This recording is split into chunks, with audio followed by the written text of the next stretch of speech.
सिमरा की धरती पर जब सूरज की पहली किरण पड़ती है तो गलियों में उठती हैं आवाजें, एक नई दिन की हलचल बताती हैं। यहाँ का बाजार सदियों पुराना, जहाँ कभी बैलगाड़ी की चरचराहट सुनाई देती थी तो कभी किसान अपने खेत का अनाज लेकर आता था। गांव देहात से निकलकर लोग आते थे अपने सपनों को बेचने खरीदने।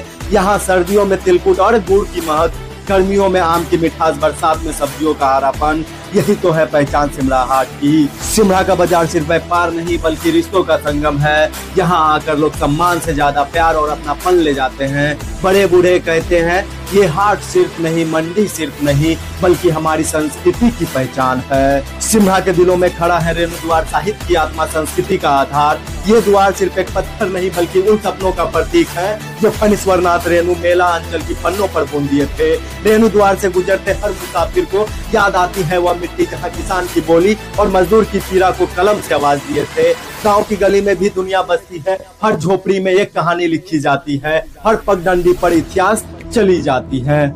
आज भी जब कोई साहित्य प्रेमी इस द्वार को देखता है तो लगता है जैसे रेणु खुद खड़े होकर कह रहे हो, सिमरा बाजार और रेणु द्वार दोनों ही इस धरती का धड़कन है। एक तरफ हाट की रौनक जहां जीवन का व्यापार चलता है, वहीं दूसरी तरफ साहित्य का द्वार जहां आत्मा और विचार का मिसाल जलाई जाती है। मेरा गांव मेरी मिट्टी, यही है असली भारत की कहानी। रेणु द्वार उस कलम का सम्मान है जो सत्ता से नहीं बल्कि जनता की धड़कनों से जन्म लेती है।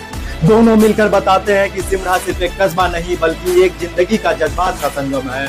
यहाँ बाजार में रौनक वही, रेणु द्वार पर आत्मा की शांति है।